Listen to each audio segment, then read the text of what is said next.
नमस्कार, एक और नए वीडियो के साथ आज की इस वीडियो का हमारा विषय होने वाला है हिंदी, जिसमें मैं आपको खंड काव्य से संबंधित चैप्टर बताने वाला हूँ जिसका नाम है बहादुर। इस पार्ट में जो भी प्रश्न बनते हैं जो एग्जाम में आते हैं वो मैं आपको बताने वाला हूँ। तो चलिए फिर स्टार्ट करते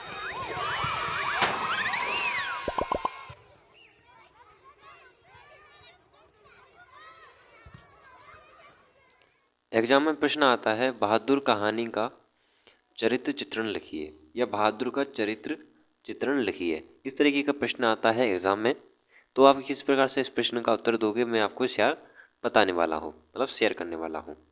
ठीक है, तो सबसे पहले हम कैसे लिखेंगे कि यहाँ से लिखेंगे बहादुर के चरित्र की अनेक विशेषताएं हैं जिन्हें निम्नलिखित बिंदुओं के आधार पर देखा जा सकता है। ठीक है, इतना अपना हो गया। उसके बाद जो जो आपको इस बालक या हाँ बालक ही था एक, तो ये बालक के बारे में जो जो आपको पता हो उसके बारे में आपको हेडिंग बनाना है अपने आप से। तो इसमें मैंने कुछ ऐसी हेडिंग बनाई है, अगर इसमें से आप कुछ भूल भी जाते हो तब भी आपको पूरे मार्क्स मिलने वाले हैं। ठीक है, तो इसलिए मैंने ज़्यादातर हेडिंग इसमें कवर किया है, जिससे कि आप कुछ हेडिंग को याद रखेंगे तो आप अच्छे से अच्छा बड़ा पैराग्राफ बना पाएंगे। देखिए, तो पहला यहाँ पर हेडिंग लिखी हुई है छल कपट रहित भोला बालक। तो 12-13 वर्ष का नेपाली बालक बहादुर बहुत ही भोला है और छल कपट से कोसों दूर है। उसमें ना तो किसी प्रकार की कृत्रिमता या बनावटीपन है और ना ही किसी बात को छिपाने की कला। वह किसी भी बात का बिल्कुल सच एवं स्पष्ट उत्तर देता है। ये हो गया। अब दूसरा है परिश्रमी। तो बहादुर अत्यंत परिश्रमी लड़का है। वह घर के सभी सदस्यों के अधिकांश कार्यों को करता है और उन्हें करते हुए ना कोई आलस्य दिखाता है और ना कोई अपनापन यहाँ पे लिखा है अनमनापन यानी उसका जैसे मन करने लगता है कि हमारी तबीयत बेकार है या कुछ, तो इस प्रकार के बहाने बनाते हैं नौकर लोग, तो वह नहीं बनाता। वह बड़े ही प्यार एवं जिम्मेदारी के साथ अपने कार्य को संपन्न करता है। अगली हेडिंग है हंसमुख एवं मृदुभाषी। बहादुर हर समय हंसते रहने वाला लड़का है। वह किसी भी बात को कहकर अपनी नैसर्गिक स्वाभाविक हंसी जरूर हंसता है, जो सामने देखने सुनने वालों के हृदय को झंकृत कर देती है। वह सभी लोगों के प्रश्नों का उत्तर बड़े ही मीठे स्वर में हंसकर देता है। अब जैसे कोई व्यक्ति है, क्रूर व्यक्ति भी होगा, तो जैसे उसने उत्तर दिया तो कोई व्यक्ति क्रूर व्यक्ति को क्रूर ही तरीके से देता है उत्तर, लेकिन जो बहादुर है वो है इस प्रकार से व्यक्ति नहीं था, मतलब ऐसा बालक नहीं था। वह हंसकर उस बात का जवाब देता था। अगली हेडिंग है ईमानदार एवं सच्चा हृदय। तो गरीब होने के बावजूद भी बहादुर अत्यधिक ईमानदार बालक है, जिसे बेईमानी छू तक नहीं पाई। उसके मन में कोई लालच नहीं है। घर में कहीं गिरे या पड़े पैसों को वह निर्मला के हाथों में रख देता। निर्मला कौन? उसकी जो क्या कहते माँ के समान जो जिसको वह मानता था, वो घर की मालकिनी। ठीक है, वह घर छोड़कर जाते समय भी अपना सामान तक नहीं ले जाता है। अगली हेडिंग है सहनशील एवं स्वाभिमानी। तो बहादुर बड़ा ही सहनशील बालक है।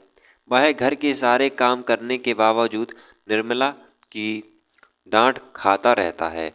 किशोर द्वारा भी कई बार बदतमीजियाँ की जाती हैं, जिन्हें वह थोड़ी देर में ही भूल जाता है और अपने काम में पूर्ववत लग जाता है। एक बार किशोर द्वारा उसके पिता से संबंधित गाली देने पर उसका स्वाभिमान जाग जाता है। वह किशोर का काम करने से इनकार कर देता है। किशोर नाम जो है निर्मला का बेटा है। ठीक है, किशोर जो कि बहुत ही मतलब उस प्रकार का लड़का नहीं है जिस प्रकार से ये बहादुर है। अगली हेडिंग है मार्त पितृभक्त बालक।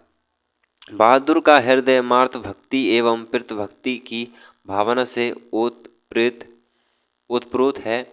माँ द्वारा पीटे जाने के कारण घर से भागा बहादुर माँ के पास जाना नहीं चाहता, लेकिन माता पिता के प्रति अपने फर्ज को वह अच्छी तरह समझता है, इसलिए वह अपने कमाए पैसों को माँ को ही देना चाहता है।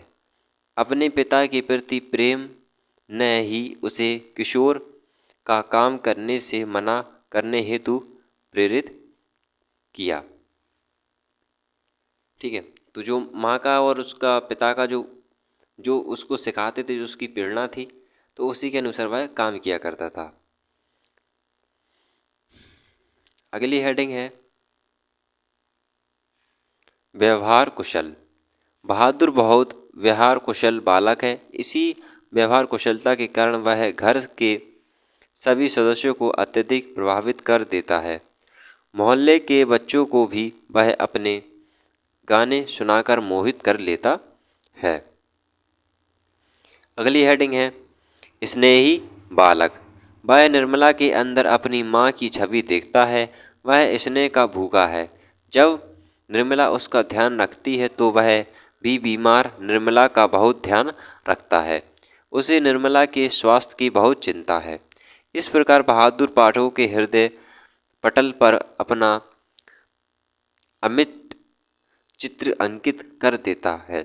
पाठक उसे लंबे समय तक याद रखते हैं। तो जो इसमें पाठक हैं या जो लेखक हैं, दरअसल ये उन्हीं के घर का ही नौकर था, जिसका नाम बहादुर रखा गया, और उन्हीं उन्हीं उसी का इन्होंने वर्णन किया है। ठीक है, तो ये हमारा जो प्रश्न है वो कंप्लीट होता है। इस प्रकार से आप इसका उत्तर लिखोगे। इसमें से कुछ ऐसे वो होंगे, मतलब कि हेडिंग होगी जो आप कुछ भूल भी जाओगे, होता है क्योंकि सिलेबस काफ़ी ज़्यादा होता है ना, तो इसमें आप जो आपको याद रहे वो आप लिख सकते हैं। ठीक है, तो वीडियो अच्छी लगे तो लाइक कर देना, साथ ही चैनल को सब्सक्राइब कर देना। मिलते हैं ऐसी अगली वीडियो में।